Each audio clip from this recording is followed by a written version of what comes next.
Hello. Yeah, I'm just checking that whether the YouTube they can hear. I hope you can hear me, Manu.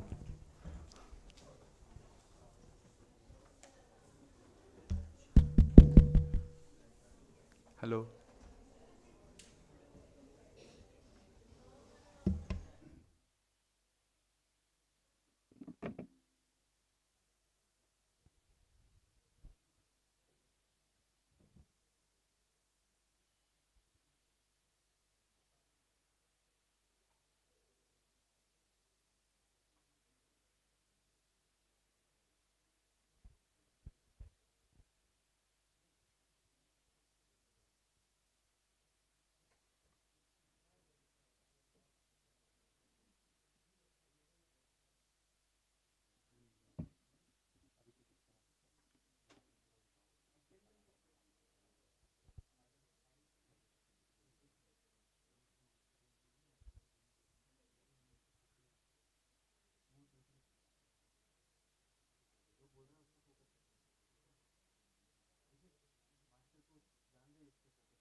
Check, check.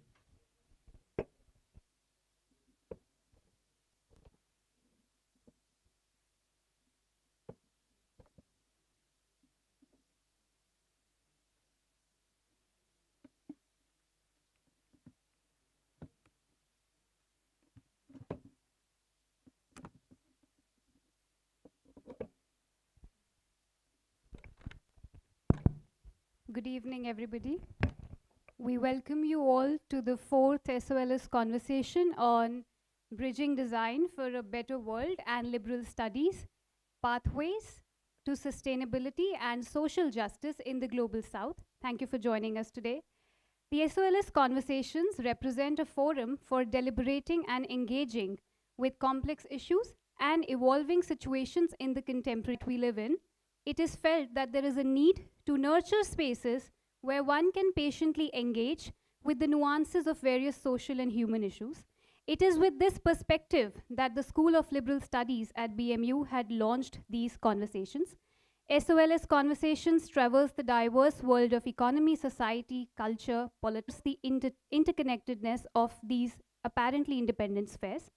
To California, Professor Norman has influenced industries from consumer electronics to urban systems with his focus on accessible, empathetic design. A leading advocate for design for a better world, Professor Norman emphasizes how design can address global challenges and promote sustainability. We welcome you, sir. We also have with us Professor Suchitra Balasubramanian in Ahmedabad and is a visiting professor at Nirma University in Ahmedabad. Her research interests center on 19th and 20th century craft and design in India against the backdrop of decolonization and nationalism. We welcome you, ma'am. We have welcome you, sir. Finally, we have with us Professor Shyam Menon. Professor Menon had been trained in curriculum studies, science education, and teacher education. He studied at the University of Kerala and MS University of Baroda and was later a Fulbright postdoctoral fellow at the University of Wisconsin. He had been on the task force on access to higher education set up by the for reforms in higher education appointed by the government of Kerala during 2021-22. He is currently the Vice Chancellor of BML Munjal University. We welcome you, sir. Without further ado, I would like to hand it over to Shomajit, who will be moderating the discussion. Shomajit, please take it forward. Introducing the panelist. My job is simple as the discussions, and then broadly, the plan is that we will have a free-flowing conversations between the panelists. Firstly, I think I would like to start with that many of you might be finding it quite surprising that why we have put design and liberal studies together in a talk, and that is what I would like to clarify. So we are facing an unprecedented world where we are facing civilizational challenges. Sustainability issues are all over, and we have faced unprecedented summer in this part of India, all over India actually. And as you might be knowing, all over India actually. And as you might be knowing, as the very strong El Nino as it receded, such a harsh winter and summer is happening on the same year. There are seeing some, step changes in it as far as the environment is concerned. But it is not only so where people who have and who don't have, and we are trying to explore that intersections in this conversation. Mathematical psychology. And so I said, maybe I could do that and study, instead of building an intelligent machine, study this intelligent machine? No. But he said, but you don't know anything about psychology. And I said, that's right. And he said, wonderful. So I got a PhD in psychology. But what I really did was I took my engineering knowledge and I applied it to psychology. I think I failed most of the graduate courses in psychology, but other of the courses I taught the students. And it was really bizarre. But what I found was when I took the principles of engineering and applied them to psychology, people would say, oh, how brilliant you are. No, I wasn't brilliant. I took elementary principles from one to know those principles. That's actually one of the issues we have here about the specializations of people who don't know what goes on, not only in other fields, but often even in their own field, because every field has many, many specializations. City in Massachusetts called Harvard, and I was introduced to the faculty and denounced by, well, the world's most famous psychologist in the 20th century, B.F. Skinner, said I had no business being a psychologist, that I had no business being in the department. He obviously was not talking about me because he didn't know me. He was talking about many of you who know psychology. His name was George Miller. Because we were studying the mind, and B.F. Skinner didn't believe in the mind. It was all about behavior. And then the new school at University of California, San Diego just started. So to give you an idea of how old I am, I'm 88. I graduated in 1957 from MIT, got my PhD in 1962, and in 1966 I joined this new school in San Diego called the University of California, San Diego. No one had yet graduated from the school. And I joined the psychology department and I started a field called information processing psychology. So you can tell I was using my background in engineering, combining it with psychology. And I wrote a textbook in that field, and that field eventually became cognitive psychology. But it wasn't enough for me. I was already writing in the artificial intelligence journals and publishing in other places, and I wanted to combine artificial intelligence and computer science in general, and neuroscience and linguistics and social science and anthropology, sociology. And the psychologists didn't want to do that. They were stuck in their little narrow field. So I started the first department of cognitive science. Now, meanwhile, I was also doing a lot of work on human error, and that led me to study the nuclear power accident in the United States, because I was asked, a group of us were asked to study the operators to see why they made such stupid errors. And we studied the operators and we said they were very smart. But we studied the plant and said the plant was designed, if you wanted to design it to cause error, you couldn't have done a better job. And that made me say, oh, I understand people and technology, and maybe design is an area to work in. So I started working in aviation safety and the design of instrumentation for commercial aviation. And I did that for a number of years, and then the new computers were starting, and I was already consulting with the Xerox Palo Alto Research Center, which was developing today's modern computers, really. They invented the laser printer, they invented the language for talking. they invented the language to describe the text so that you could actually print a text the way you wanted it, format it. And that work eventually became Adobe, the company.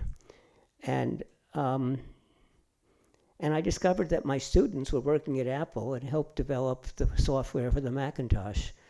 And I was about 60 years old, and I said, I'm really old. If I want to go to industry and do things, I better go hurry up and do it now. So I retired in 1993 and became a vice president of advanced technology at Apple, where not only did I have 250 brilliant people working for me, but I testified before Congress to get the first Wi-Fi band. I testified to get the high-definition television standards. I could go on, but that's enough for what I'm trying to say, because what I wanted to point out is I accidentally was an engineer, and then was a psychologist, and then was a business executive, and have worked in many different fields. And I believe that's what characterizes my discipline, because I can put together information from each of these fields in ways that other people cannot. Not because I'm intelligent, but because I've experienced these fields. And I've lived long enough to understand the history and how things work.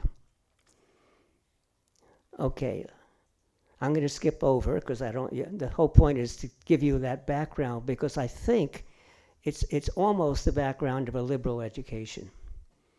And it's also a background of why I don't like traditional liberal education. I've written lots of books. By the way, when I graduated MIT, my advisor said I would never be successful in the world because I couldn't write. And when I got my PhD, my advisor went out and bought a book on how to write. But I didn't care. But when I realized I was going to be an academic and that I would have to publish a lot, I decided I better learn how.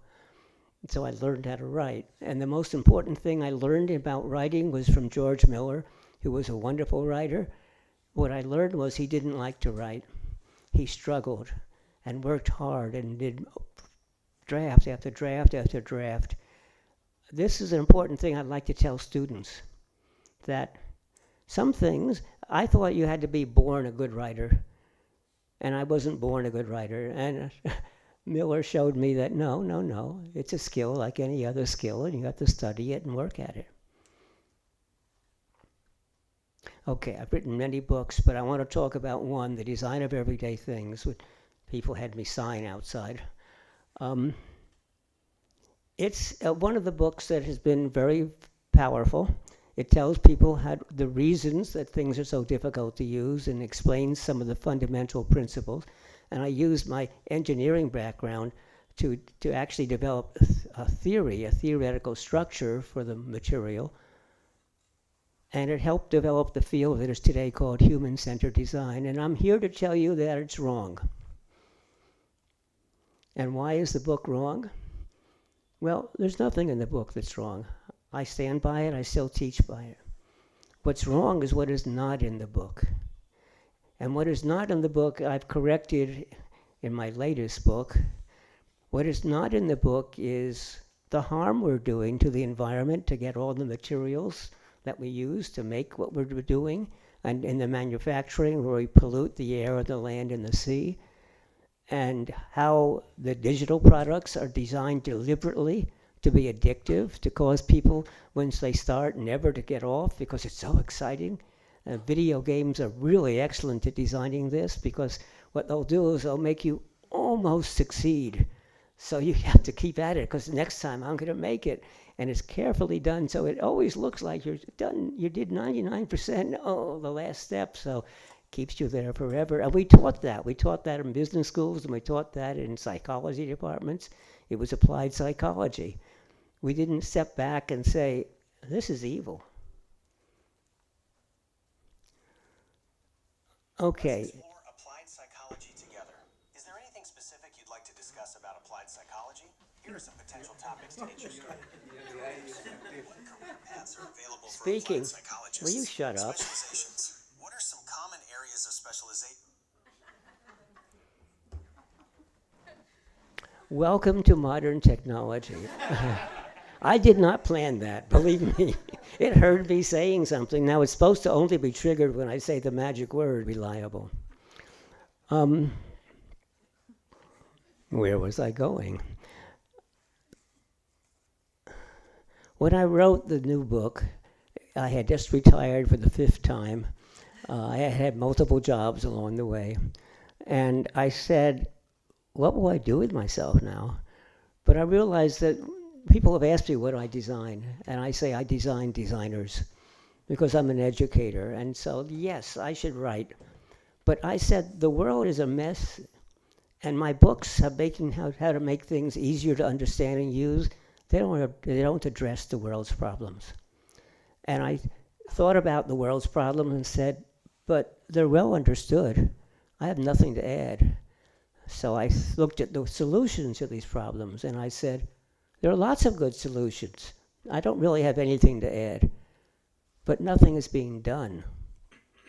And so that's what I decided to talk about. Only the top problems where I thought I had a new perspective to offer, but in every case I'd use other people's works to describe the problems and the solutions. In doing this, I had to read history and philosophy and ethics and economics, all the things I hated when I was at school, but which were absolutely essential to my understanding of today's issues. A major part is the way economics has decided to measure everything, including things you can't measure. They measure something else and they name it by what they care about, and then they forget it's not what they care about, that they just remember the name. And that there was once the famous British scientist, Lord Kelvin, who said, if you can't measure something, you don't understand it. And the economics people believe that, and they measure everything to make believe they understand it. But that's not what Kelvin said. He said those words, but before that he said, in the physical sciences. Well, the world is not composed just of physical scientists, it's composed of people. And in the physical sciences, in the simple physical sciences, there's no history. If I drop this, I can compute just how fast it will be going and how long it will take to hit. And if I drop it 10 times, the answer will be the same. It's path independent, we say. It's not, the history doesn't affect it. Try that with people or an animal. We are path dependent. Our history changes what we do. There's an old historical statement by a philosopher, is that there's a feeling that we should teach these topics, and we've been teaching the same way for 2,000 years. A lecturer stands up and lectures, and the students write down what is said, and then there's an exam, and you write back what the professor told you. And also, there's no relationship between the different topics that we're taking. Even at MIT, when I studied mathematics, which was essential to engineering, I didn't know why I was learning the mathematics until many months later, when suddenly that same mathematics became useful in engineering. But that means when I was studying the mathematics, I wasn't very motivated. And if you understand where things go, then you're much more motivated. So let me jump to the conclusion about liberal education. It is essential that we learn about many of these topics. I'm against STEM education, even though I'm highly educated in STEAM, STEM. Because all that, first of all, there's nothing about people. There's nothing about morality. There's nothing about ethics. There's nothing about history. And also, it reinforces the silos. We teach S separately from T, separately from E, separately from M, and also S is not one field. There are many sciences, and they're taught separately, etc. So I advocate liberal education where everyone learns the general things, because that's what's necessary to understand the world. And anybody who builds anything in the world, you can't build things from a specialty. The specialties are very important because that's where we have our deep understanding that is necessary to create things. But it has to be a generalist who puts it together, who knows which of the specialties are qualified and how to use them. And there are many fields that do this, but there's one difference between teaching the right things but in isolation. And so the government of India in 2020 advocated that for primary and secondary education, we should teach activity-based education, something I've been aiming at and talking about for a long time.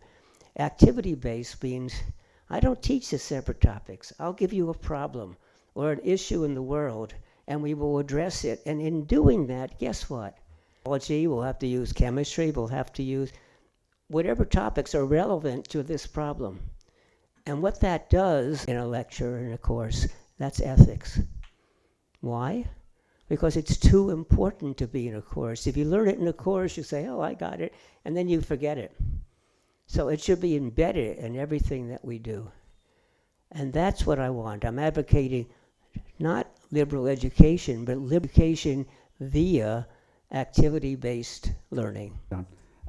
So I think the few key points that I'd like to summarize before I You mean hand I over. wasn't very clear? You have to summarize it? No, just for us to keep thread. So I think the liberal education and one. If you are wanting to understand the world, then the social sciences and the humanities give us frameworks, they give us tools, vocabularies in order to analyze and understand the world.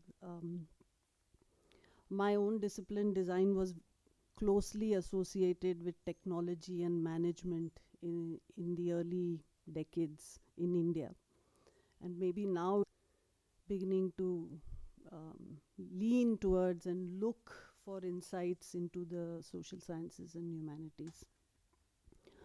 But I also think that if there is an impulse to understand the world around us through disciplinary kind of frameworks, it's equally a part of being human, the impulse to act.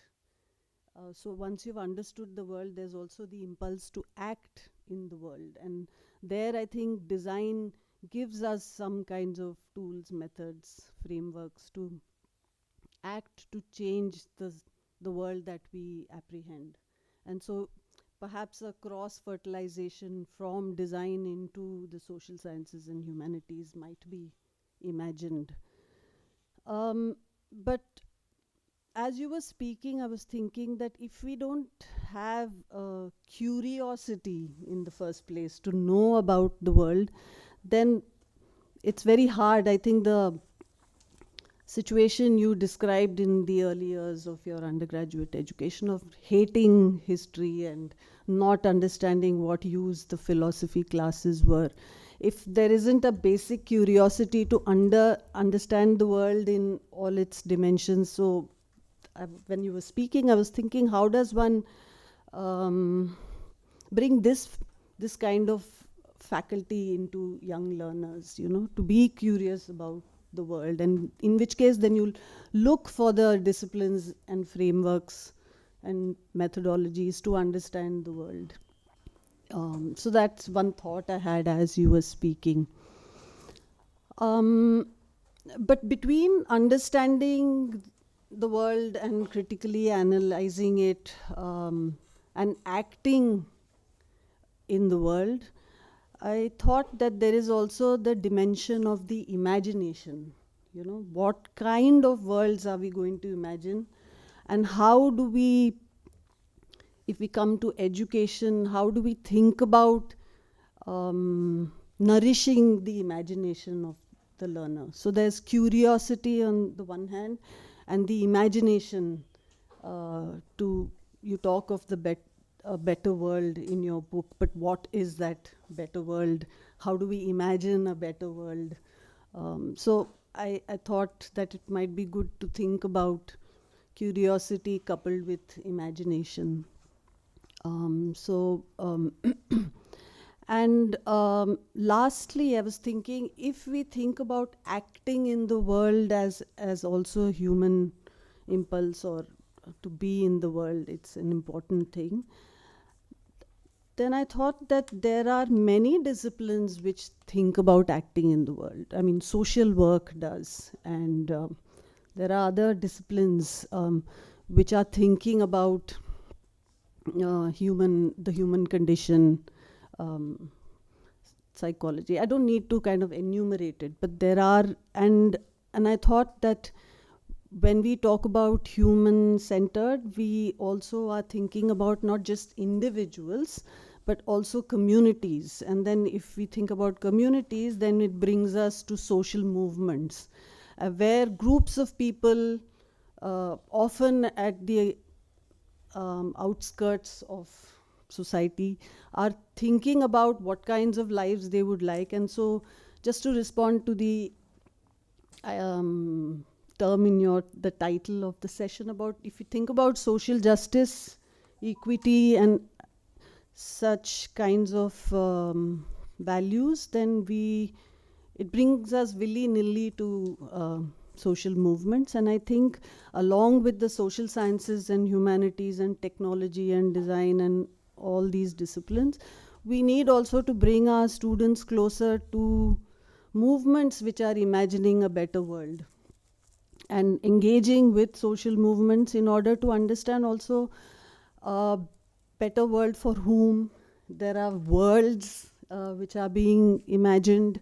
There are many groups in society who are invested in the present world for their own kind of interests.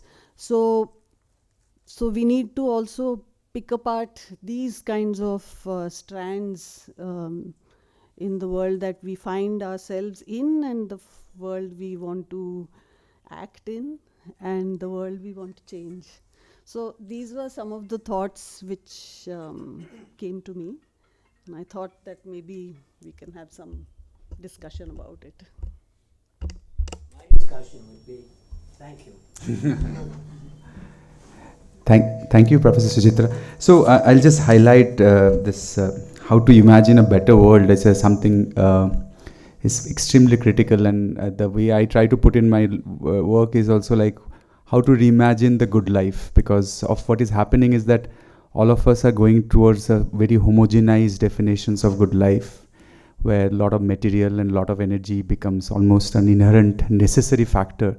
And I think that is very, very important to how we can stop that movement happening. And it's happening in the country for the last 2-3 decades particularly, and we all are kind of normalizing that in the process.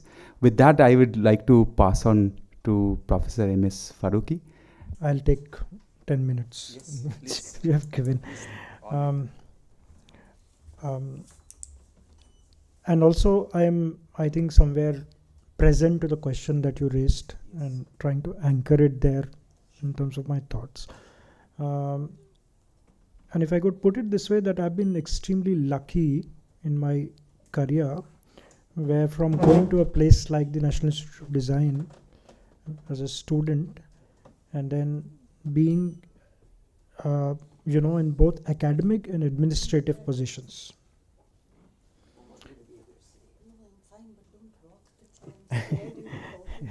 Yeah. As well as, I think, the last 3 years or so, it's been quite a radical shift in what I'm doing. From academics, though I was always centered on the education and academic space, last 3 years I was spent in practice space, and I've tried to do what I was doing in a classroom at industry and organizations. Now, I think what I take away really from my design education, and I think I was extremely privileged to be at a place like NID, which is, I think for me, the discovery was to become, and actually addressing the being part of myself, which was very different than learning methods and skills. It was actually becoming something. So it's like you learn about science or become a scientist. So that part of being, and which I think is a certain mindset. It's not a method, it's a mindset.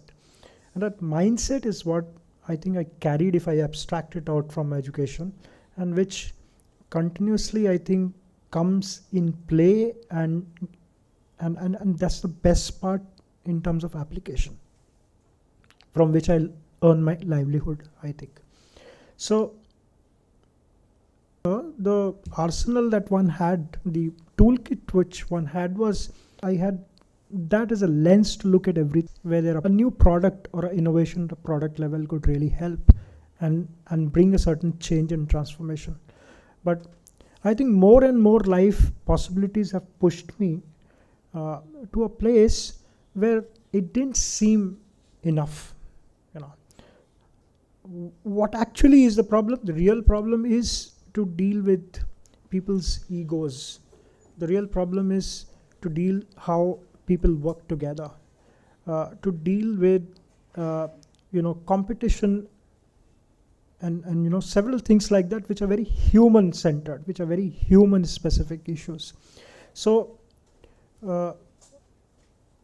what I'm beginning to think is that giving you an ability to think critically and go deep and get yourself involved into issues that are real issues in society. What one carries at true values, if I look at the heart of, say, design, is two things in my mind. One, a mindset which is a solutioning mindset. So every time your attitude carries, it urges and pushes you, compels you to create a solution, and that solution also in a tangible manner, which has a form, which has a shape, which is concrete. So I feel that that's what probably distinguishes maybe and is, I feel, quite exclusive to the design education and design discipline, that it pushes you to do that every time you are confronted with a challenge or a problem, you continuously keep thinking of what could be an ideal solution and what is a form of that solution. So I think these two things is what I carry, and I feel that once again this is the hardest thing to do, because the skills are easy, competencies are easy in that sense, methods are easy, but influencing really the mindset is the most difficult part. And that's where the real struggle actually lies, because somewhere it is about influencing beliefs of people. If you influence that belief, the behavior will change. And that's what is deeper, more complex, more difficult to break into. And I feel that if you're looking at this whole bridging of social sciences, liberal arts, and design, somewhere that is what it means. It means creating those mindsets and attitude of solutioning and tangibility, and together with that, actually looking at the beliefs and trying to influence those beliefs. Yeah, probably I'll stop at that. Yeah, thank you. Thank you, Ms. Farki.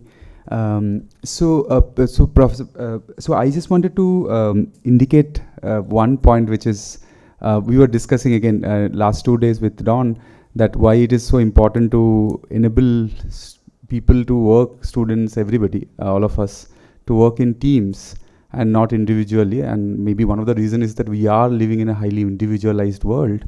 And that the biggest roadblock comes in working in teams is the word, 3-letter word, ego. And I think that is something we have to collectively work. And ego is something, once one person shows a high ego, the other person bound to show it. So it's a like a feedback loop which goes on, I guess. So with that, I would request Professor Shyam to take. Thank you. Sharik promised 10 minutes, it took only 5.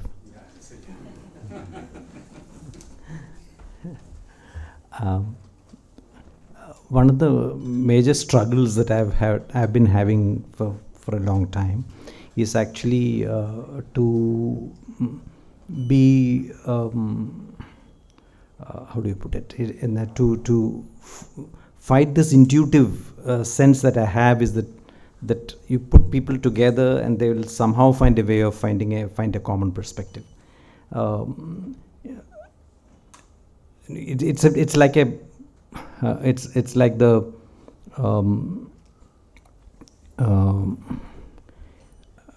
Quaker it's like a Quaker house, and where the Quaker believers come together, congregate, and then they till they find a common perspective, they remain there.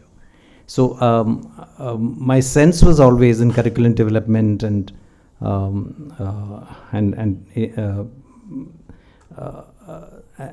situations like that. I always felt that people with diverse backgrounds, if they have had long enough time to interact and engage with each other, somehow magically, perhaps by osmosis or something like that, by something unified will come out of it. This often happened because I started my journey in education thinking about young children, primary school children, and one felt like Suchitra said that I think the world is unified. I think it's a perspective of seeing things as belonging to different conceptual schemes and structures is something which is artificially created by us, whereas in nature things are unified and together. But and children's understanding of the world also have to be like that. Unfortunately, our textbooks have been right from the beginning. In spite of the many revisions and in spite of whatever the government may be saying in 2020, it still continues to be in this divided manner.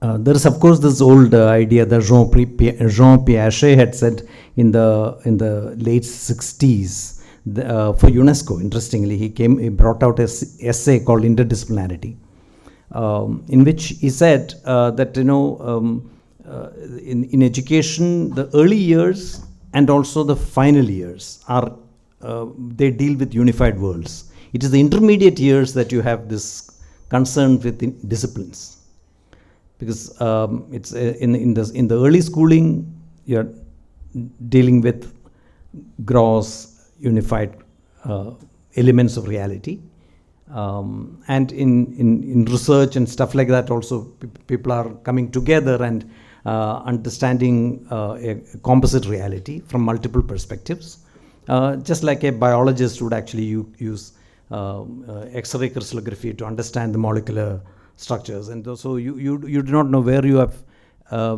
being a physicist or a biologist to understand a submolecular space. But it's in the intermediate stage, undergraduation, high school, where all these disciplines are artificially created, and people are made to go through this process of acquisition, because they find that, I think, in the knowledge acquisition, some kind of a efficiency, in the sense the speed at which you can acquire as much which humanity over the centuries have really acquired, that has to be telescoped and injected into the child's mind, into a young person's mind in a limited time frame. And in so doing, efficiency is a very important thing. And in efficiency, what works is actually an industrial model. You divide, and then you have specialists doing specialized stuff, and then people developing these silos within their minds, and so on and so forth. So this I was a teacher educator. I have always been working in faculties of education, where we concern ourselves with the professional development of teachers. So we thought it's important for young teachers who just from school they come to teacher education in a 4-year program which we used to have in Delhi University called Bachelor of Elementary Education, where we thought it's important for them to young teachers to understand the society, the political, historical, and social aspects of society in an integrated manner. So we went about developing a curriculum, and it had when we put together a political scientist and a psychologist and an economist and a historian all put together to develop this curriculum, they came out with a syllabus, a structure, which has one unit on the political aspect of society, another on historical, the third on economic, and so on and so forth. And then when it eventually got to a liberal studies, liberal arts college, like Jason Mary or Lady Sri Ram, or started to actually teach this course, there again they divided the course into 4, and a teacher of political science will teach the first unit, the teacher of history will teach the second unit, and a teacher of economics will teach the third unit, and so on. So in other words, what we wanted, although we wanted a unified perspective on the part of the young undergraduate student in her journey to become a teacher, we were not ready to assume that unified thing, because we thought that we are somehow ill-equipped to extend our disciplinary training, to transcend our disciplinary training, and then subsume within that an alternative vision for looking at looking at the composite reality. So it's as though we are caught in the gravitational field of a discipline, and then we are not able to get out of it. So because the escape velocity with which you have to really come out of the gravitational field is so high that it's impossible for you to really make it. And because the more well-trained you are, the greater the gravitational pull. The more difficult it becomes for you to really escape that with a, So this has been a major issue. Later, when we had this opportunity of putting together a university in Delhi, we had very similar issues. Like we created a school of human ecology. By how did we do it? We put together a political ecologist, an anthropologist, and a couple of economists, and we assumed that I think they would come out with a composite program which would integrate, weave around these issues. Actually, it's naive also on my part, or people like me, to believe that somehow this disciplinary bondings are so loose that one can how do you put it, bracing. What do you do with your hair? You rebraiding the discipline with various strands in different manners. That it's difficult to do that. It's tough, and because because we are starting from not from a composite reality but from the conceptual understanding. This whole way in which knowledge has been organized in terms of specific conceptual categories, and then generalized into empirical laws, and then then principles, and then explanatory structures like a theory and so on. It's so internally consistent and so elegant and so beautiful that it's one feels one heart breaks. One has to dismantle it and then deal with the composite reality without using this. So we are caught in our own design of how knowledge has been put together. The edifice of disciplines have been created.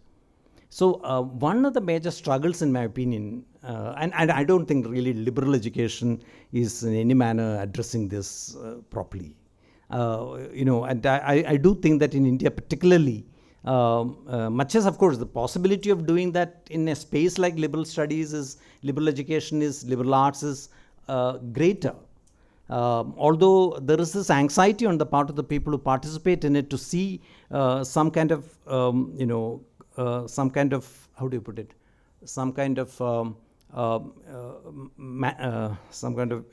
expression of some dhanka thing, some exact stuff coming. I remember in Ambedkar University when we had this first year BA students' parents meet me. They say that, but we want our child to do BA economics, but in the first semester there is hardly any economics. They are learning things like logic and reasoning and stuff like that, and English and spoken English or whatever, and there is no economics. So they want that economics from the class day one. Because they think that that's what is going to be the exactitude within which you train, and the rigor with which you train would actually all depend on the initial conceptual foundation of this entire thing. And usually these kinds of courses, most of these kinds of courses starts like a course in lexicography. I mean, it starts with a glossary. And you explain the basic stuff and then build on it. It's like geometry. You you have the basic axioms, and on the basis of your theorems are built, and then riders on it, and then everything is internally consistent. So which if it doesn't fit into exactly with the complexities of reality, the problem is with reality, not with our structure. So that is the assumption. So now how to get out of this? This is the issue, and there are several other. This is the discipline. Dominance of discipline in education has been a major bane for several centuries, actually, and I don't see any easy way out of it. The liberal studies movement, in my opinion, is only deferring the choice of specializations to a later date. When it doesn't make any sense when you over specialize at high school itself or then undergraduation itself, and then thereby your perspective becomes that much narrow. You create a wider canvas in which you begin to understand things in broad strokes, and then fill up the details between those broad strokes later. That kind of an approach in some sense makes sense, but doesn't solve the problem entirely. And in India particularly, this craze for liberal education is essentially stemming out of the middle class anxiety of getting their children out to Don's country. And the earlier they go, the better it is, and then and so align your system exactly like the way it is done there, and then in Gujarati it's called Tyan. Tyan means Tyan is actually there. There it's understood. There means United States. That's the here there. So that is the anxiety which actually makes them send the kids to mostly the liberal studies kind of programs. It's not as though there is a certain deep conviction about the composite nature of this entire program, or the composite interweaving disciplinary strands, which makes it attractive and makes their ability much more versatile, and they can seamlessly move from one perspective to another, and all that. That of course happens, but it's not that there is a deep conviction about it right from the beginning. Actually speaking, of the 26% of people in the 17 to 23 age group in India who participate in higher education, the bulk of them are going through some kind of liberal education only. We don't call it liberal education. They're called arts and commerce education in Mufassil level colleges in India. This is the bulk of our college students actually are going through this. And what happens there is actually a diffused kind of a presentation. And at the end of it, I think if one comes across and actually engages intellectually with the graduates from some of these systems, you will find that there is hardly any depth with which they have been introduced to any discipline for that matter. So it's just that they have been babysit for 3 years or 4 years, and they have not been allowed to flood the job market. So that deferment of the flooding of the job market has happened through undergraduate programs. But in this particular thing, this new movement of liberal education, which has essentially happened only in private elite institutions, is although it is in character, it seems to be the same, but it's pretending to be something else, because its entire purpose seems to be very different. The purpose is that of, as I said in my university yesterday, I think the purpose is actually to help young people to secede from this country and go somewhere else. The greatest secessionist movement in the country is actually that of the upwardly mobile middle class. I'll stop here. Thank you, Professor Menon. So this brings up to the first part of the conversation, which is where everybody has basically put down their points. But I have 1 or 2 questions which I would like to pose. But obviously, all the panelists are free to pose questions in each other, and we are hoping to continue the conversation, although still we are having conversations, the panelists were responding to each other, but more in a conversation for the next half an hour, and then we'll open up for questions from the audience. So one of the things that I think I can tie back is that education has never been driven by the need for education. It has always been told to us that, especially in the country like India, that if you don't have anything to do, better you study. And we are actually going in a world, and there are a lot of examples where the young people don't believe the systems that are there. Greta Thunberg is a classic example. There are a lot of such examples where young activists are actually asking questions. So can we hope, obviously it's a very optimistic hope, that hopefully this extremely young generation who has seen only instability in the whole system asks for a very different type of education. Education which is driven by purpose and not driven by what the canons, as Professor Menon was indicating, the disciplinary canons have to say. And design, as Professor Farooqi also was indicating, design always is solution driven. So there I feel, whatever we call it, liberal education or whatever other names we can come up with, whether design, the purpose of design the way it is and the purpose of education can potentially be aligned. And obviously the two major roadblocks is the first the faculties and the second is the society, which are rather big roadblocks, and we are all interconnected for this to happen. But can this happen? Maybe the younger population can actually pull them. Yeah, I think I see Don's hand up, so Don, over to you. Except I'm not going to answer your issue. I'm going to say something else. Sure, please. I thought we were all in pretty good agreement. And let me, though, address this problem of change, because in part that's what it's about. I said that people are path dependent, our history matters. And this is exactly what you were saying, that the parents were all trained in the traditional way. The people in companies are trained in the conditional way, and they think that they need to hire people with special skills. And they forget that actually the managers are the ones who have broadened skills, and as you move up in a company, you have to be broader and broader and understand the world more. But in the hiring, they want someone with specific skills. Second, the parents want children to get jobs.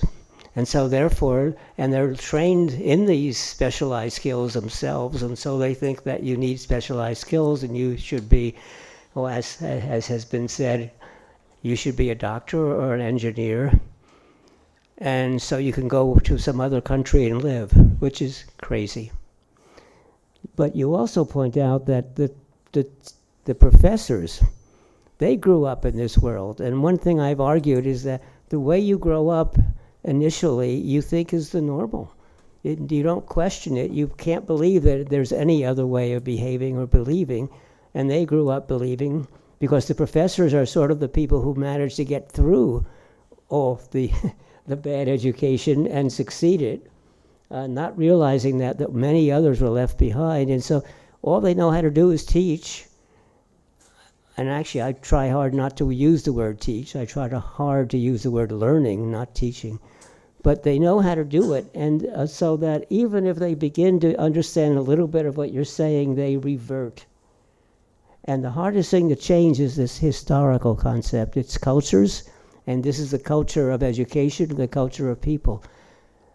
Now, I think that's the underlying difficulty, and it can be changed. And it can be changed by a few schools, as universities, changing what they're doing, and slowly others to follow. But the problem is the professors. And it's not their fault. They resume what they're doing. And I had my own experience. I started the cognitive science department. We brought in people from many different disciplines. And in the first year, we talked about how we combined things. We listened to other people's lectures. We went to their classes. We bonded together in a common theme. It was wonderful. 5 years later, it was a bunch of specialties again, and nobody went to the other people's classes, and they reverted to, but but there was a slight start, and maybe we have to continue and build on it. But I think the story you gave is unfortunately true. And I don't want to give up. I still think there's a better way to educate her. Maybe we need it through a few example cases which might expand. And here, I'll just give one story. At the Mayo Clinic in the United States, they wanted to do medicine completely differently. And they discovered that the only way to do it is to hire people who had just graduated from medical school. Because they, for example, everybody had to write up a patient in the same way. And so you write up what happened with the patient, you spend a lot of time with the patient, and then what you wrote up it goes to a staff, people often with just high school education, who rewrite it into a common format in a way that could be understood by everybody. And it would go back to the physician to make sure it was accurate. But that meant is that any physician could pick up any patient's record and immediately find out what was important in an easy to understand way. And they could not hire experienced physicians who would never, ever allow that to happen. They had to start with young people whose minds were not yet burned into the old way of doing things. And maybe that's how we have to do it in the university.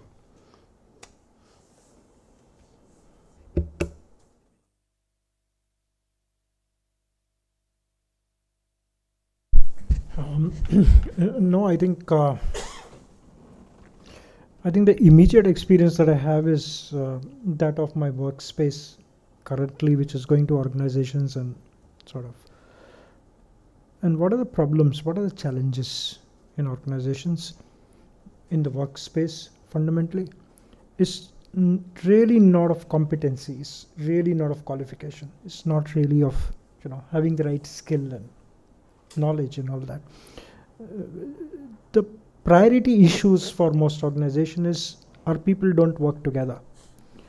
They don't respect each other. They're not open for feedback. They don't know how to give feedback. They're not open to learning. So I think borrowing from there, and interestingly, I think the workspace is such that all that intentionality, purpose, theory, finally, because of such hard pressed on time, they want everything translated into what do I need to do? What is action here? So I think finally it comes down to, of course, practices is like, religion, that there are certain values, there is a certain culture which is instituted through a structure of practices. So I think coming down to what is those really practices which will influence, and I think I'm beginning to see sense also in the UNESCO model of 4 pillars of learning. And I think in every level of education probably it'll be interesting to bring that in. 4 pillars are learning to learn, learning to be, learning to do, and learning to work and live together. I think it's simple enough, comprehensive enough. That's what seems to be required. I think all we need to do is to bring it into our curriculum and get to do it. I am what Suchitra said a little earlier. The problem is that we are trying to work from within, right? I mean, we do not have this God's perspective of coming and working on this entire thing from outside by reassembling stuff and rearranging stuff, etc. But we seem to be working from within. So that the our designs are essentially hinged on our own self-interests also, and it depends on who is doing the design and so on and so forth. So therefore, I think what is also important, making a better world, for instance, it also becomes very important for us to understand how do we get the max, I don't want to use the maximum number or majority, etc. in it, but the people who are who are not the beneficiaries of the current order, but are in a way victimized by the current order to be part of reshaping this new world. She mentioned movements and so on. I think it's important to understand that as well, because it's not as though by legislation we can bring about these kinds of things. If that's the case, then since 1949 November 26th, we are already declared ourselves to be a secular republic. But where is secularism here even now? I mean, or we have become socialist in 1976 through an amendment in the constitution. That would have been enough. But then obviously those are in a way intent, the directions which we have chosen for ourselves. But I think there is a manner in which this has to be transformed with participation. That's the challenge. So even the all UN declarations and look very hollow, including the ones you are talking about, because it's a toothless body. It doesn't have any. It's not a world governance institution or anything like that. It has no power. It has there are two major wars happening on the planet at this moment, and there are many other small wars simmering all over. But the UN is such a impotent system. They don't seem to be working on it. So we need to find solutions which are not the solutions of the past. The League of Nations or the United Nations, which came after the Great War and at the Second World War, respectively, were actually the pact that the victors of those wars put together, and then thought that that's the way the order of things would be. But today, I think we need to really look at something else. And there, Greta and people like that seem to be working with a fresh perspective.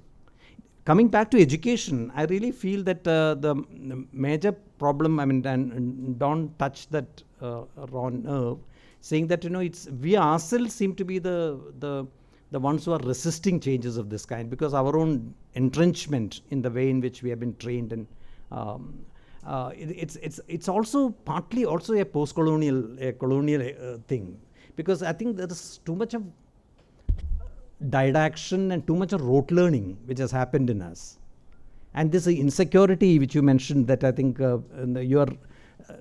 you feel threatened by others criticizing you. You don't differentiate between a critique that's coming your way and you think it's a critique of yourself, not your idea. I mean, you can critique my idea without having to be without demolishing me. That kind of confidence I don't seem to be having, because I have somehow clung on to the text or the verbal statement of the knowledge without really internalizing the entire thing. And only when I internalize will I be able to externalize and see that in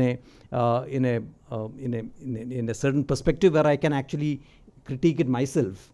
But that thing doesn't seem to be happening, because there's a way in which the learning is understood and perpetuated in our classrooms are even today, unfortunately, it is very, very rote learning based, and it's very committing by heart that textual statement of a certain concept is understood as conceptualization, where conceptualization and committing this verbal statement of the concept are two different things. I think that it doesn't seem to be sufficiently appreciated or understood. Our examination system, which is the bane of our problems, because that rather than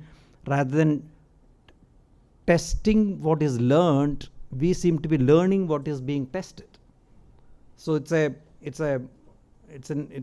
exams actually offer a oppressive influence on the way the teaching learning occurs. Learning and teaching, if it's a facilitation of learning, then there has to be co-learning of the teacher, the people who have to be learning together, and there are people who are more experienced and advanced in their pursuit of learning, and others who are aspirants, and this happens together in a co-learning mode. That's ideally we all wish and dream of such a situation happens. But this didaction of somebody coming and speaking, casting these pearls in front of swines, that seemed to be the model that is that has been around for now how many centuries now. And isn't it time for us to shake this off from our from the way we have organized our institutions.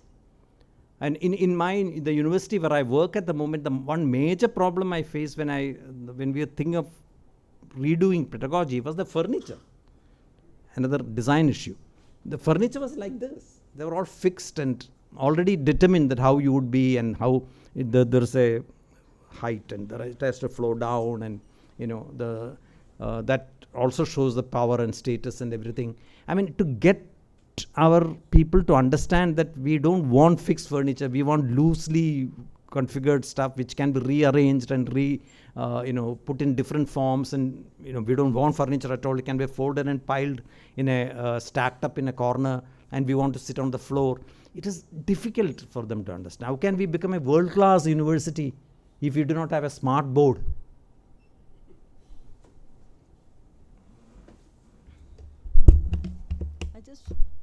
I just wanted to share two recent experiences, because you brought up the issue of learners, their parents, and their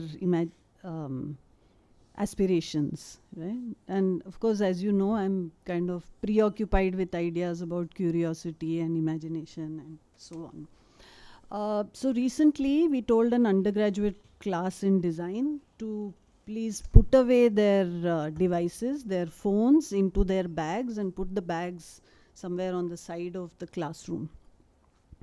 Within half an hour, we got calls from parents saying the live location of our students has got interrupted. Is my child safe? It's when we realize that the parents are tracking their children all day long. 19-year-old people, 18-year-old, 19-year-old. Yeah. They can elect a government. Yes, I often tell them. So this is one vignette, right? The second is I had gone to do a curriculum review in a university in Sri Lanka, a design department. And the faculty members had organized for the graduates of the first 4 batches who are now working to come and meet me. It was there were no faculty members present. It was just the graduates and myself. So just to say that there was no outside people in that meeting. And they had been told that I am reviewing the curriculum and that they should give their impressions about the program that they graduated from. So I just asked them to start the conversation off. So what do you remember most that was so special about your education over here? And so it was just a vague kind of question like this, nothing pointed. So there were men and women, or maybe all in their late 20s, have been working for 4 or 5 years. The faculty had given me some data about how many have gone into a higher education, how many are working outside Sri Lanka, how many are working in industry, and how many have set up their own enterprises, sort of their rubrics of success or whatever.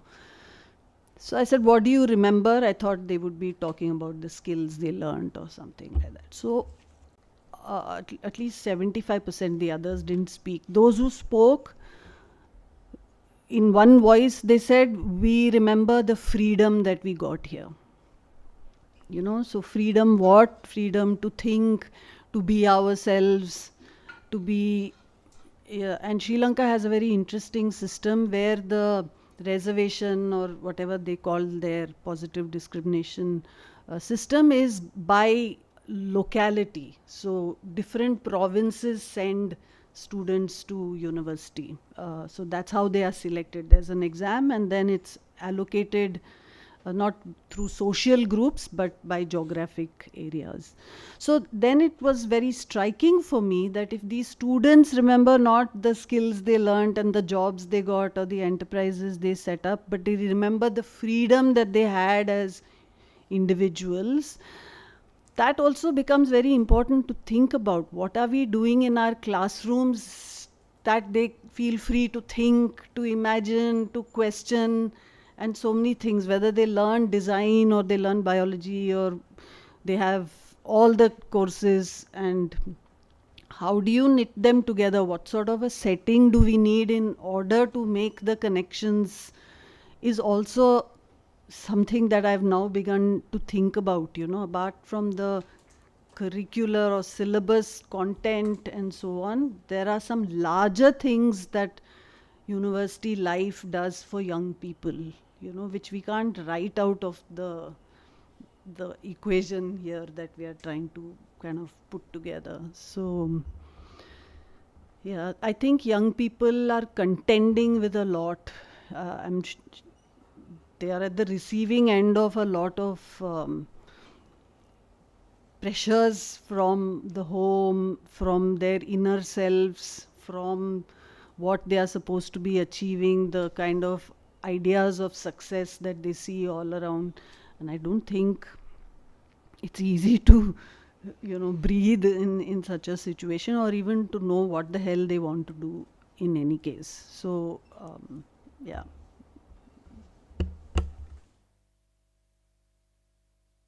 I'm sorry, I seem to be talking too much. I'll stop after this. One of the things, again, talk of young people and the pressures they have. By and large, in the systems of education that our upwardly mobile middle class is sending their kids to, the kind of pressures that they undergo is something. They go through is something which is to be understood, to be studied, documented. There have been some interesting documentary films which have been made on quota system of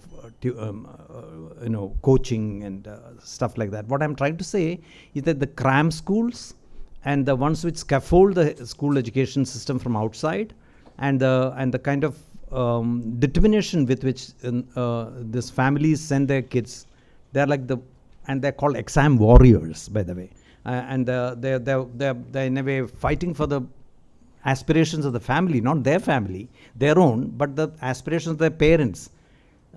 Achieve what the parents have achieved, or achieve what the parents have not been able to achieve. Either way, I think it's a kind of a vicarious kind of projection of what needs to be achieved.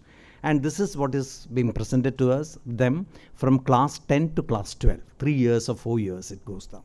The most formative years of a young person's life, that is class age 14 to age 17, is actually being spent. There is an enormous opportunity cost at the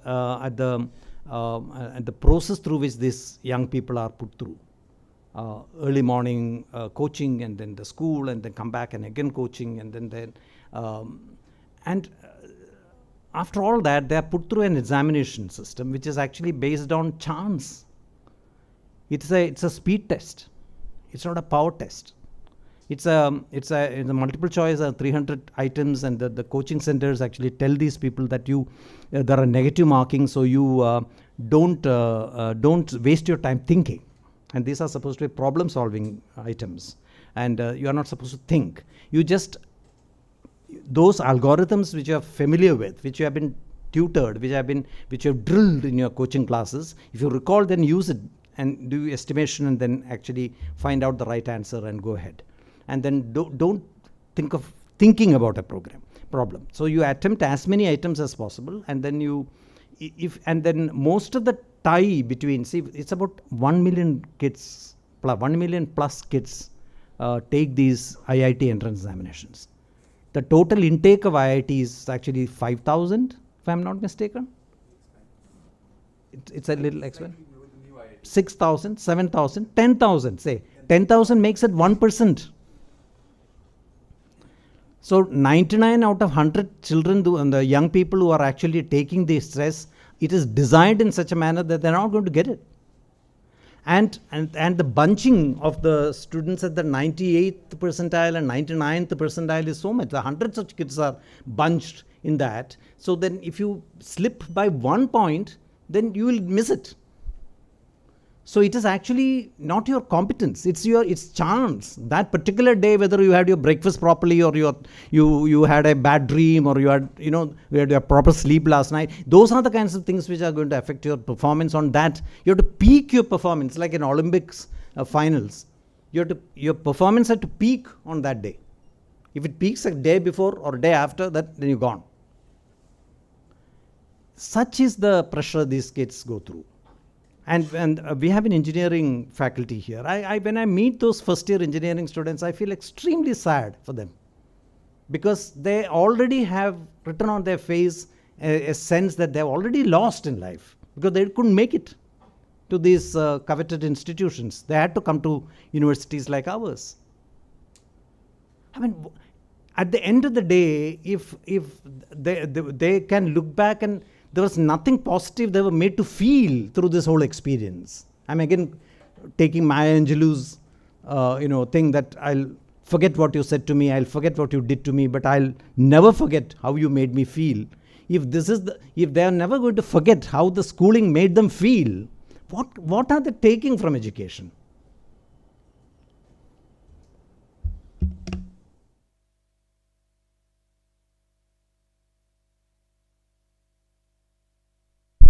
And on that positive note, what does the audience think? What do you people think? Yes, we can open it up for questions.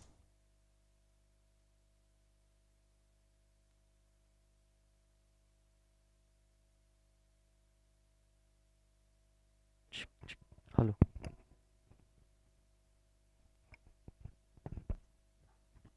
Hello. Check.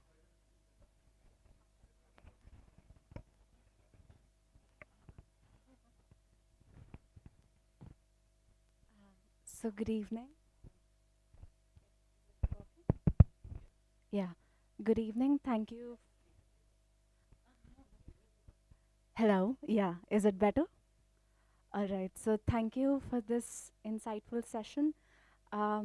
We as young students, designers, undergrads, I think all of us who has come here were quite intrigued. Just a moment, I'm sorry. Quite intrigued by the amalgamation of liberal studies and designs, and then what makes me ponder after this discussion and while this discussion was going on is that as young undergrads we are intending to reach a stage wherein we can take on the legacy that you have created. Yeah, so the question is this. The question mainly is that we would want to become individuals who are making an impact on a global platform. But then, as you have mentioned in your previous experiences, you have tried to establish courses to kind of rewire the education system. And one of my friends have actually studied the BLEd course that you mentioned, and she did tell me that they had theater as well in terms of expressing the history, social sciences, education. And I saw her being developed in a holistic person because like as an individual, she has some hearing issues. But that gave her freedom. This course gave her the freedom to express herself and then, not be constantly being judged off, which she was kind of facing in our school, high school education. So my main question is, like, to some extent, that like you were able to reconstruct things, but somehow there were gaps there, and then back to over time everything went back to square one. Is it not entirely, but to some extent? So yeah. Hmm. And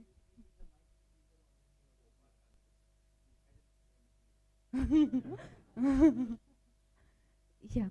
So, so if we were to create a pathway for ourselves, do we go back to become educators and reinvent things? Um, or if we are, in the professional world right now, how do we actually apply this knowledge? Um, how do we build the pathway that we are talking about in the midst of realities where we cannot dictate what the authorities of a particular organization wants? So redirecting, and Don, you mentioned that ethics should not be a separate course, it should be embedded. So what's the pathway to do that? Do we become educators like you and deconstruct everything, or do we become professionals who are applying the things that you are sharing?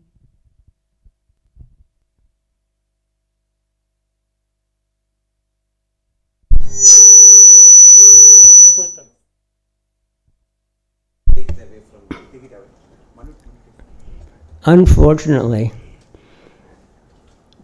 I get asked really good questions. And the really good questions are the really hard ones to answer. Because everything important is difficult, and I point out that if it wasn't difficult, the problem wouldn't exist. And so, I hate to do it, but you asked me a question and my answer is, I don't know. We've tried, a lot of us are trying, and I'm still trying, and I still am an optimist, but both of us know how hard it is because it's nobody's fault in some sense. It's the history. And so we have to overcome the history. So let me just simply say something. I'm making it up, but I think it's true. The history of India is very interesting. Starting from a long time ago, but let's just start when the British came in and said, you don't know how to educate, you don't know how to run your country, so we'll do it for you. Isn't that nice of us? And it took you how many 100 years to overcome that? But you did. And so I want to end up with the words, it takes time, but we can. But we can. So like Obama.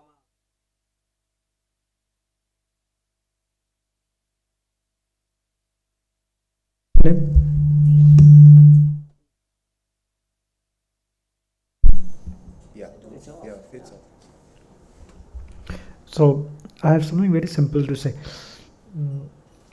Most often when one is engaging with young people, no, the way they are visualizing and imagining their career and future and all that is based on external factors. Where are the jobs available? Where are the opportunities?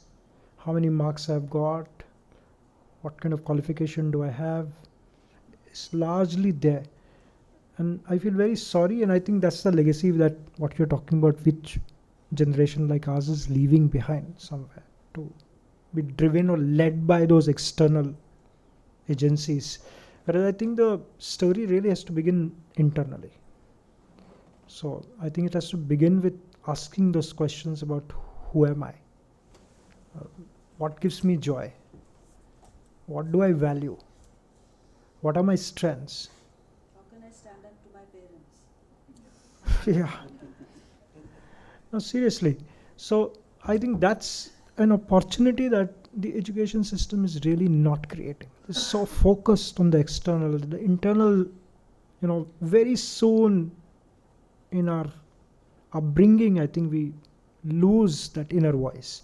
And the sounds around become so loud that we start believing that that's what is the truth. And somewhere we lose ourselves and start believing this is who we are.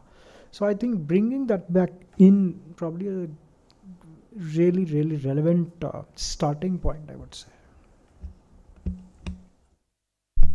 There's someone I admire so much.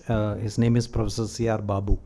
He is a botanist, and he was once asked by Delhi University's Vice Chancellor saying that, will you be my Pro-Vice Chancellor?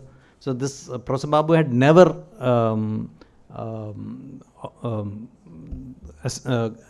taken any office. Never. He has never been in administration. He has always been a teacher, researcher. So he said yes, without even thinking about it 1 minute. He said yes.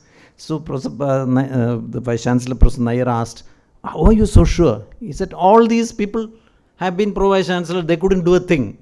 I will definitely not do worse than them. So my sense is that I think this is that sense of irreverence. In a country like ours, what is mostly required for young people is to develop a sense of irreverence. I think our people older than you have made a mess of things. I think you can do only better. You cannot do any worse. So having confidence in yourself and trusting yourself, your own ability to think up things differently, you don't have to take anybody's legacy. Frankly speaking, the legacy you should take is actually to start from first principles, begin to question things, and to build things up in a new, with a new set of assumptions. That assumptions you will have to build. I think because look at our society today, the kind of inequality we have, the kind of, we have the richest of human beings live in the society, but the poorest also live in the society. I think what kind of inequality are we? And we celebrate, certain, how do you put it, the most distasteful display of wealth in social functions, and we seem to be talking about it. I think there is something sick about where we are at the moment. I think whatever we do, it will only be better than what we are already. That's the legacy of irreverence. I always used to think when we were in Ambedkar University, one of the things which I never met Professor Dr. Ambedkar, or he died the year I was born, so I would not have met him. But from what I understand of his thing, he had this sense of irreverence. He had the most revered person of his generation, Gandhi, was the one he took on, which was very important to do at that point in time. Somebody had to take him on. And encourage them, and if I say I'm wrong, I congratulate them. And sometimes I say I try to convince them that I'm right, but I also say that's because I didn't explain things very well. And it's really important to always be that way. But I wonder about our younger faculty, because I know one of the worst jobs is the beginning assistant professor.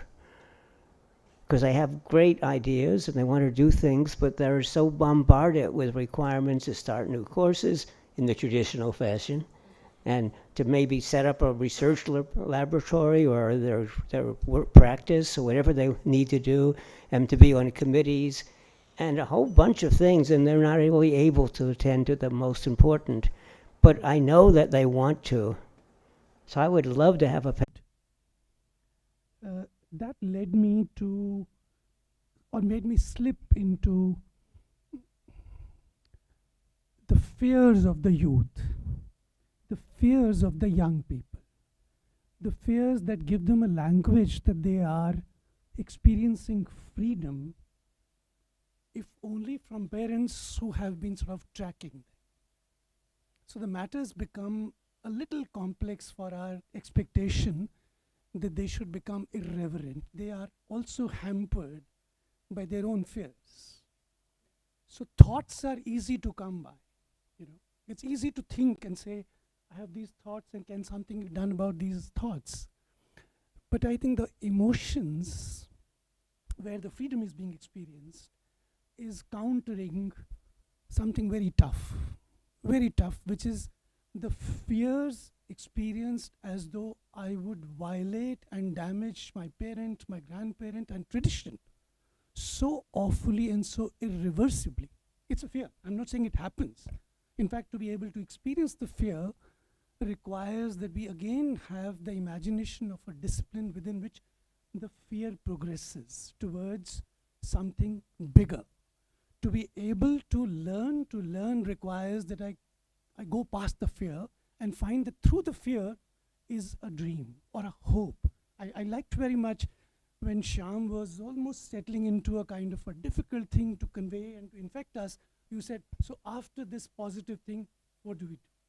That's the point, That's where I think we need life to be able to say, I don't know. But the same I don't know at the young stage can either be irreverent, which we'll celebrate and perhaps knowingly, unknowingly use it for our own advantage, because a particular authority or highest authority is not listening to us. So we need the youthful energy to fight it. But the fears that they carry are also products of our unresolved states as parents and our capacity to be able to put, as you put it down, there is a discipline that you may have forgotten to touch, which is what I come from. I come from opposed to Skinner, but no longer feeling that, because as a young student I also learnt about Skinner and enjoyed. But it is to Freud that I return, and through Freud I return to Indian analysis. Now in this, I'm sorry it's becoming a little long, but I'll just finish it in 2 or 3 more sentences.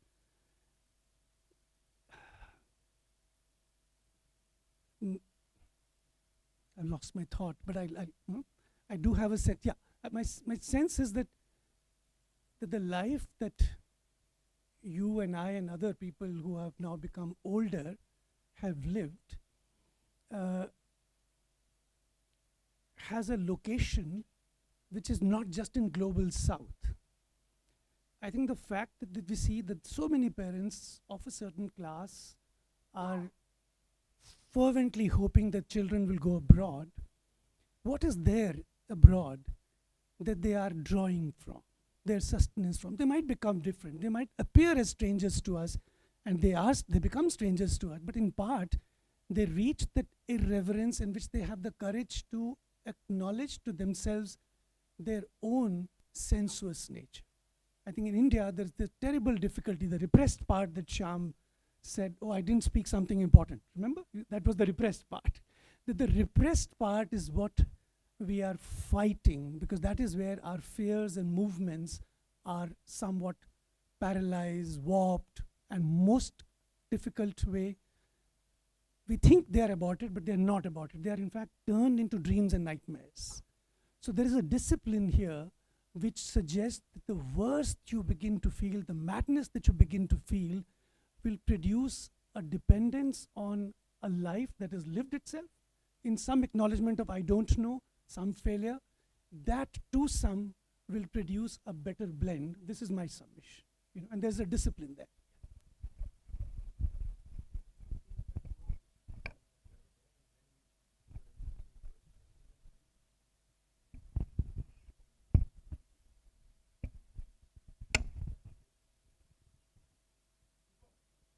Okay, thanks.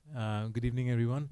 I'm very happy to be here by accident, and my work in education intersects with critical pedagogy, eco-pedagogy, and liberal arts education as well. So a lot of that you talked about I could resonate with. Also the fact that I work for a liberal arts college in China. It's an American liberal arts college, but for them I develop programs that are extracurricular programs for high school students.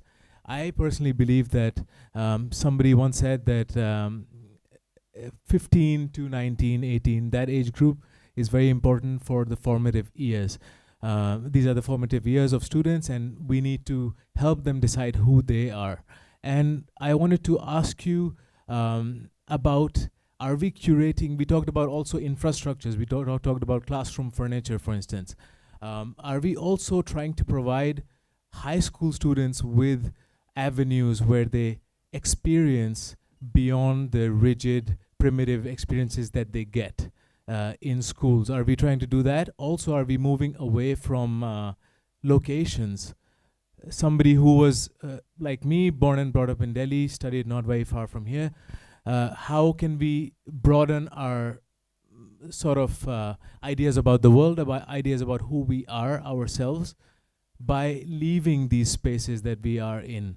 And that's not just about somebody who's in a city, but also about other people across the country. So just would like to hear your point of view on that. Thanks. Let me just tell you one story, because on this trip, I went and visited some friends in Bangalore who are trying to change the world through exponential change. In fact, that's the name of the center. But I also went and visited a number of the foundations that they are supporting, including a hospital where the patients felt they were badly treated. People were rude. They didn't explain what they were doing. And so the people, we say, well, we have to train the physicians better, but it turns out the physicians are highly stressed. They have more. They were very upset about how they treated their own patients, and they didn't have time. So it was it was a horrible problem because it's one of those really complex problems with many causes. But I also visited a school system that was implementing this activity-based learning, and they said that we have to scale to get to all the schools of India, but what they were doing is they were training the students to run their own classes and to run their mock parliament and so on and so forth. But what I found interesting is, yes, the students were running it, but what they did is they lined up all of the students in a row, and they all stood up, and the students in charge would say something, and all the other students would repeat it back word for word. And some of those kids were really young and small, and they had to stand for an hour doing that. And somehow it seems to me that they missed the point. And part of what I'm saying is it was an attempt.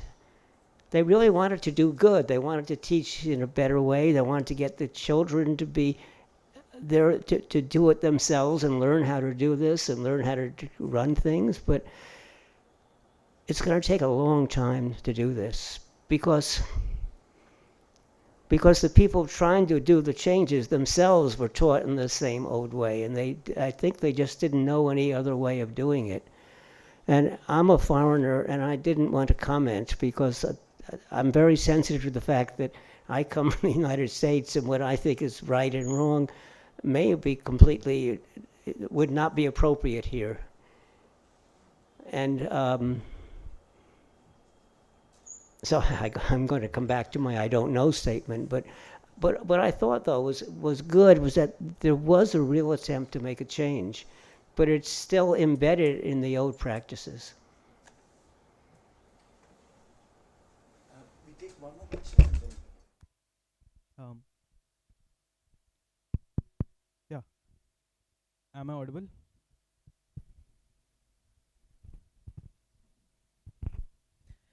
Yeah, so I'm a fresher design student. My college just started 2 months back, and what I have observed around my batchmate is that almost all of them have this mindset of getting a job from this design degree, right? They want to be a good product designer at Google, Apple, or some X company, right? But I've observed this, that none of them wants to create something of their own, make it their own company, or solve their own problem which they have faced in the world. But I have that kind of a mindset. But in that surrounding, I don't know where to start from. So how can I do that in that kind of a surrounding?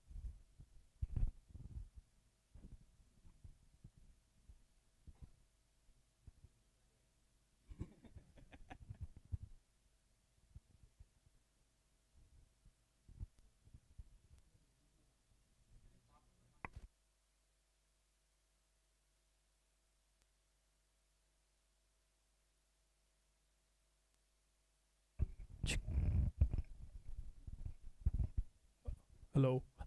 Yeah, so as what he has asked, so I myself have gone through 7 years of design education, and I have been in the industry for 4 years. And after all these years, once I'm working in an organization, I'm working with clients, the major differentiator that I see in myself is using logic and empathy to solve something. So when like I'm doing all of my works, regular day works, and I think why did I had to go through 7 years of education and then get something called as a designer? Like other apart from that, if I could have gone into some other line, like any other line wherein this part of logic, ethic could have been embedded, so then everybody could have been a designer, and we don't want to have special design streams or uh, like courses like this. Well, what is your experience in trying to, say, be an entrepreneur and start something new? Which was the question. So yeah, like I get that, but So like that has bigger problems, challenges, like, to first identify the problem, coming up with solutions, looking if like someone's interested in solving it or not, also does it have economic benefits or not. So like that is something that is there. But then again, I am just questioning the whole point of having a design education, specific design education, and not having it as a generic thing in all education streams that we have. Why don't we embed design in everything rather than having a separate program in design? That's what you're asking. Yeah.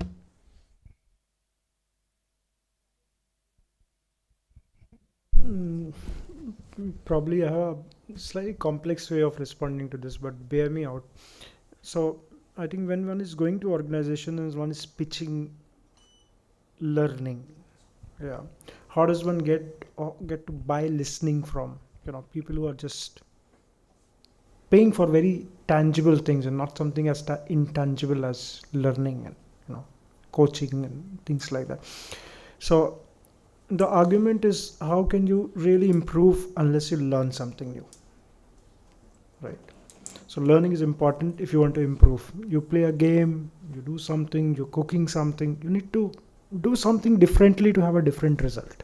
Otherwise you continue to do the same thing the same way, it will have the same result. What to learn and how to learn, and I think that's how I would understand what learning is and the importance of learning to learn.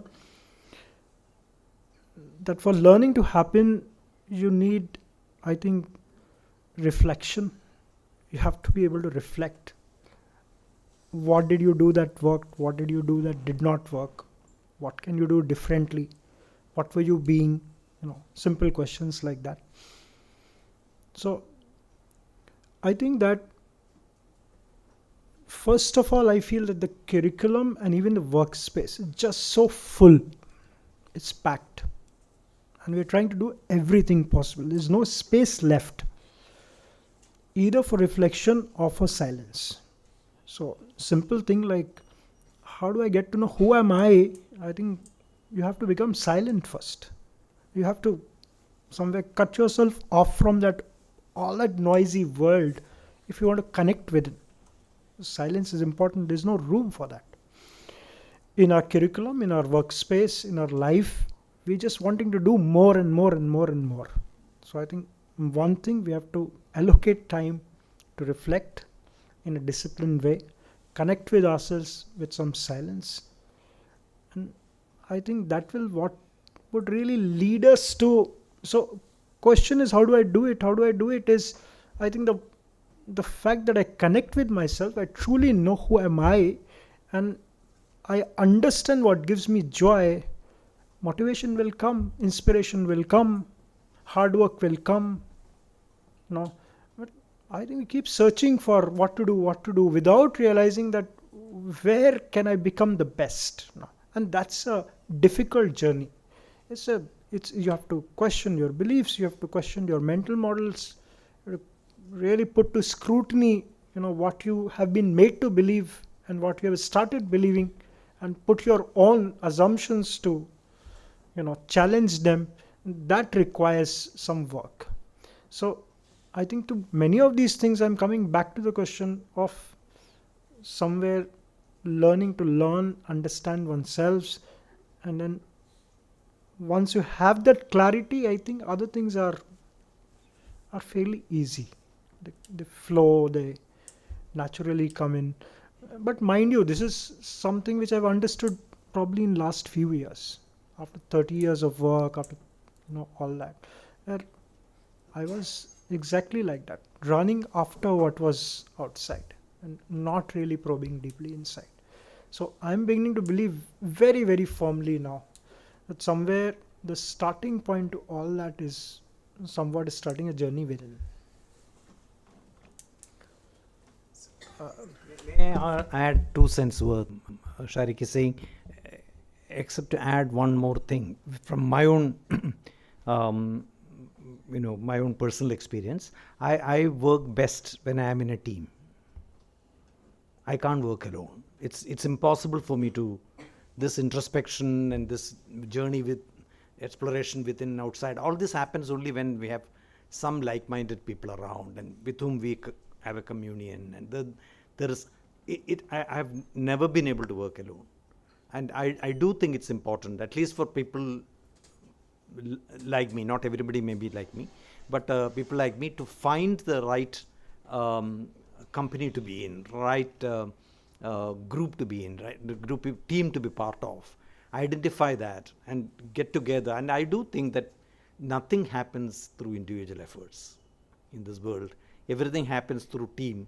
So that reaching out to people like who could complement one another and form a kind of a team to work together is a very rewarding, emotionally rewarding experience as well, as rewarding as it would be in terms of achieving tangible stuff.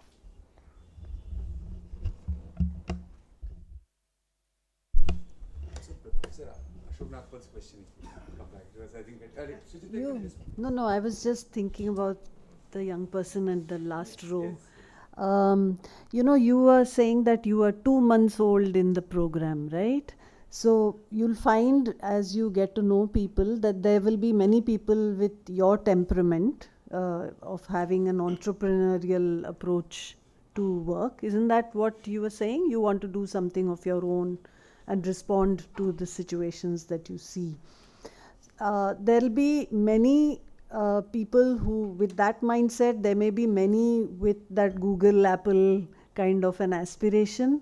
There may be many who will discover very quickly that they want to actually study something else, so they are just biding their time. They'll finish these 4 years and do the actual thing which they want to do because they promised their parents that they'll get this degree. There'll be those types of characters.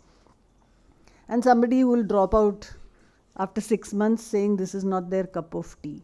And these categories are also interchangeable. Somebody who sets out with a Google, Apple idea may come to your state of mind and so on.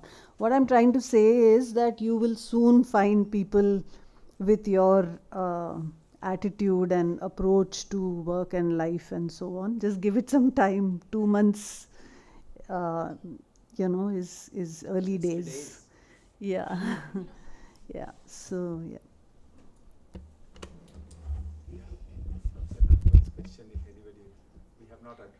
That is not a question. Actually, in my opinion, I think Ashok presented a perspective which I thought was completely correct, and I agree with that. And also he was talking about, since there was a critique of Skinner, it was important to understand that psychology offers also many other perspectives, including this one, which in some sense is it offers a depth and offers a possibility of engaging with complicated situations and situated people in life and complexities in ourselves also. And I took it as a statement, not as a question. Frankly, I don't know. How to design better towards teams. It's only 2%. How to go past. That is the problem that our discipline also has. But one of the things that occurred to me while you were speaking was that, the ability to deal with ambiguity is also something which you need to kind of learn, because everything is not neatly split up into binary, trinaries, whatever. It's not always, they have kind of fuzzy edges and contradictory presentations and so on. So that ability to deal with this also comes into the classroom at all times, and our teachers are not necessarily able to answer a question with certainties, because if you're then thinking about the real world, it doesn't come in certain packages also, just like it doesn't come in is it okay to do this, should we do that, there are some path not taken, all those things, so yeah. In fact, people and situations which actually present to you certitudes are immediately to be rejected, in my opinion. That's something which you can't, you can take it as a first thing, that this is false. I don't believe in it. So because there's nothing comes in, only religion presents itself with that kind of certitudes. Which is problematic in my opinion, and deep ideologies also present themselves as certitudes. So when certitudes are about your assumptions being considered to be your assumptions are so opaque that you don't understand that these are all based on certain assumptions which themselves can be questioned, and it looks like it's an edifice which has been created on solidity, which excludes any other possibility of looking at the same thing, and that's a problem there. So I would tend to think that things which are presented to you as absolute truth, I think one has to look at it with enormous amount of suspicion. That's one. And number two, I want to say one thing. I mean, I feel bad that this in order to present the complexity and difficulty of the situation, I tend to put things starkly, not realizing that I think it also in a way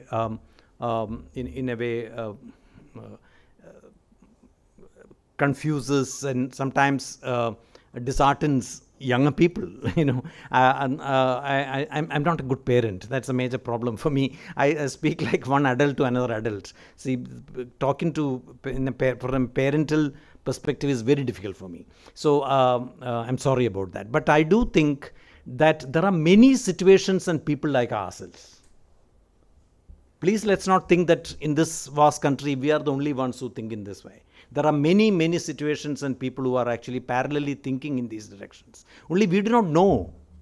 So it's important for us to really get to understand and and organize and get to understand, listen to one another, organize, do things in a larger group as a movement. Again, taking in Suchitra's point earlier, it has to have the momentum and the dimension of a movement for any kind of change to happen, really.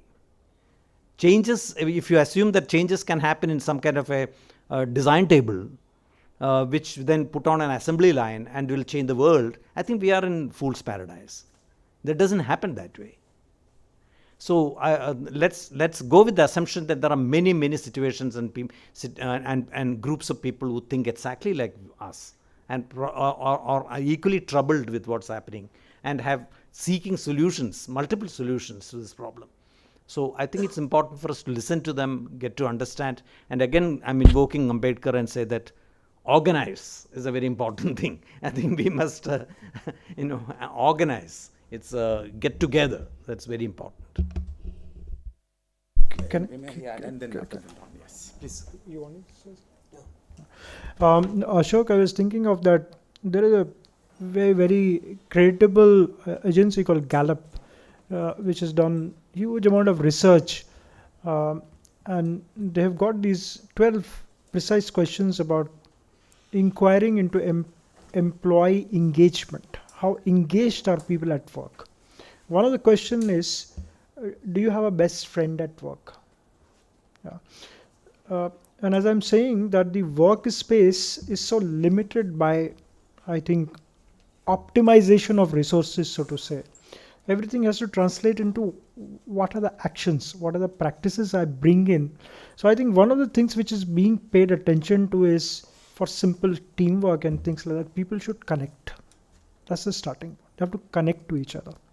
So like say for example, having coffee on your table is getting banned. Now you have common places where you go, chat, connect, talk about, express vulnerability, share really, things which are outside that space, because this whole thing of, work-life balance, is kind of a myth, because finally you are one person, you're carrying troubles from work back home and from home to the office. It's one life and it's one you.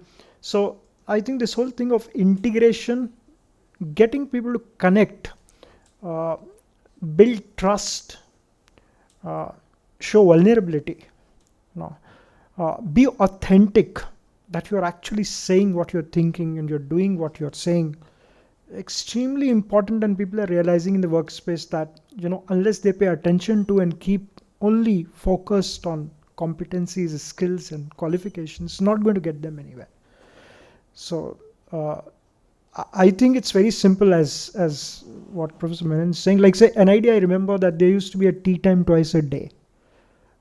So 10:30 to 11, there'll be a tea time where the entire body of students will come to one place. Faculty will be there.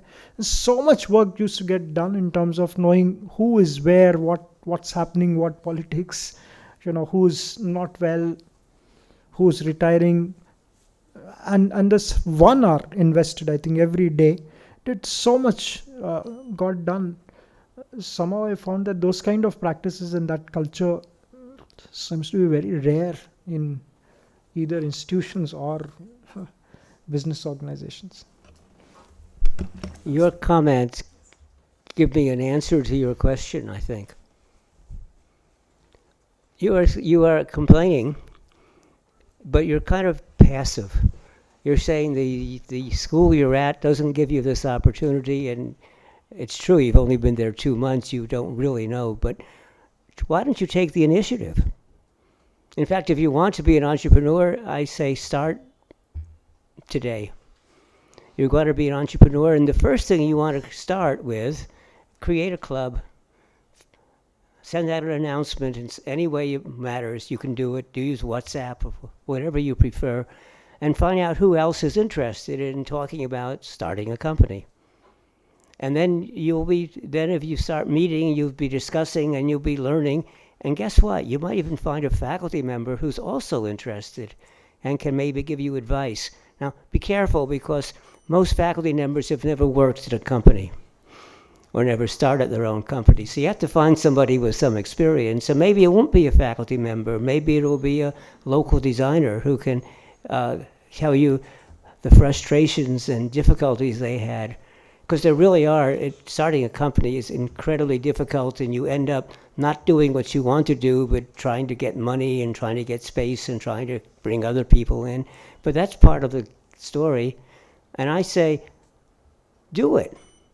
Don't complain. Take charge. And that will also give you great experience in what you're going to need later on when you do start a company. Or you should move to Gujarat.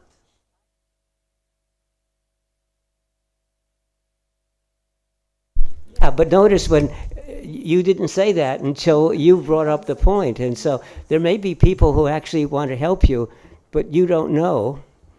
But by making visible that you're really interested in this, you might discover them. Thank you.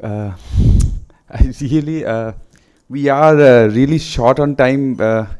If the panel is fine, I don't have any problem. So if we take the last question, is that okay with the panel? Yeah. Okay. The last question, shortly. After that, we can have interaction. I just saw her hand. It might. I'm biased. Sorry. I just saw this side.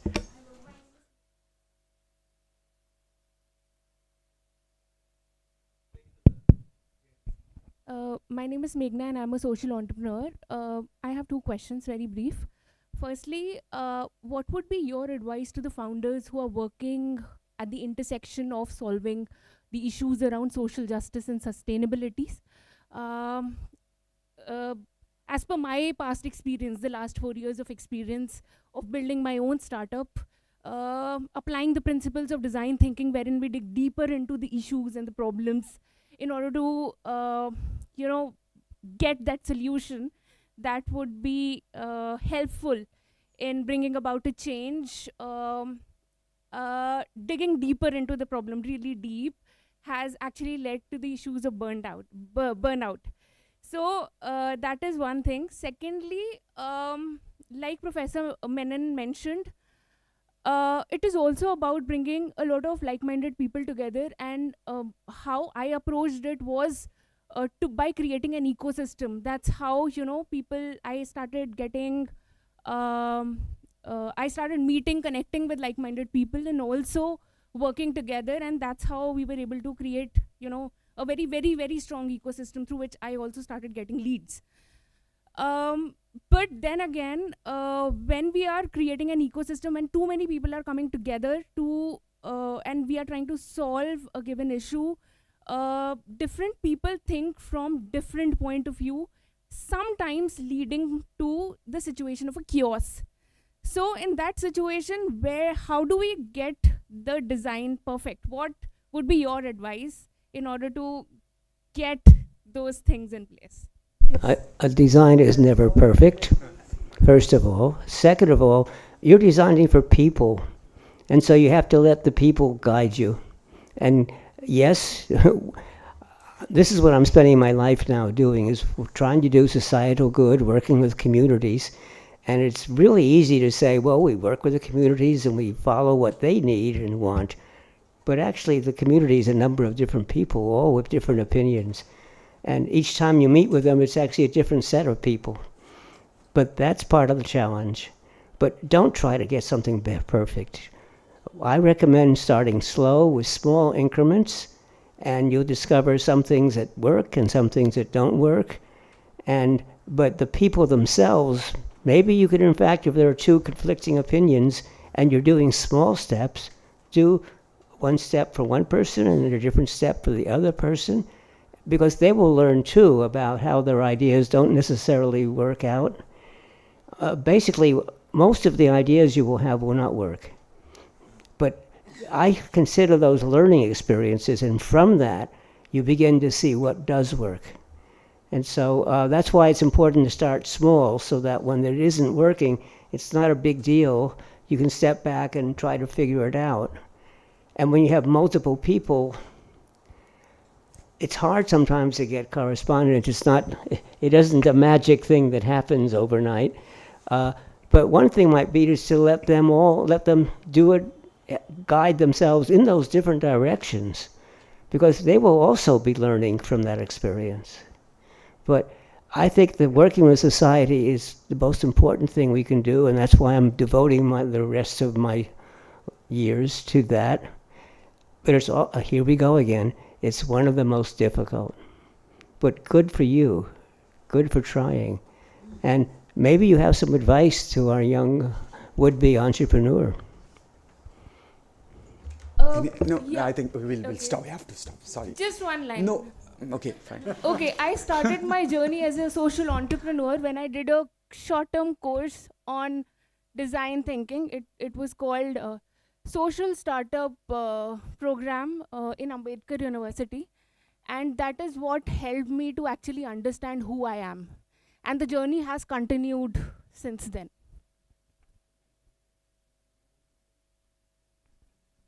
Okay, we have to come to a close. I hate to do that. That's the worst job of a moderator. But we have, and it's really heartening to see that all of you have stuck around for almost 15 minutes extra. And it brings me a great pleasure to bring this panel to a close. I will not do I will not show that courage or audacity to summarize the discussion. I think all of them were made so many important points. It's foolish to try to do that. But one thing I would like to indicate is that it gives us great conviction, pleasure, and assurance that we have managed to. When we thought about, those of us who thought about this panel, we were quite apprehensive. But actually, the panel, at least how I see it, has came together well, and it actually laid so many important questions which need to be worked on. And one of the things that we are trying to do in our liberal studies, when I meant that we are trying to reimagine liberal studies, is that we are trying to bring in the aspect of impact that the students can do to the world, but at the same time asking this question, who am I? The question of self-transformation is embedded very centrally to our curriculum. And this gives us, again, a lot of conviction that we are actually on the right path. But I am not doing any self-promotions, but we are just suggesting that hopefully we can have more dialogues on this in later times. But with that, I will hand over to my colleague Vaishali, the proceedings.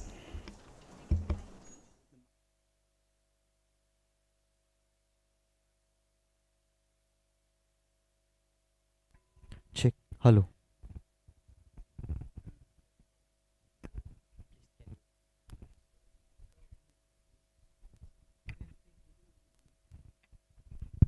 Yeah.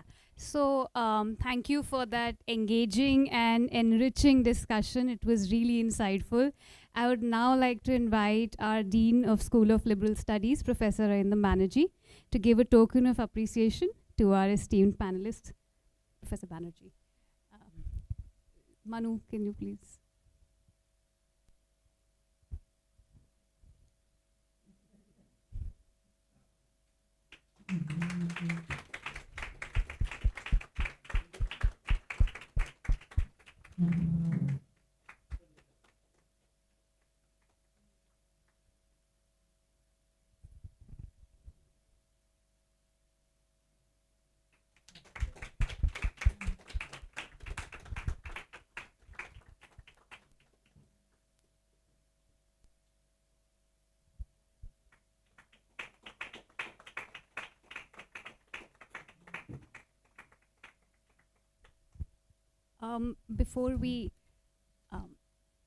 Before we just head for the vote of thanks, I would like to make a couple of requests on behalf of Professor Norman.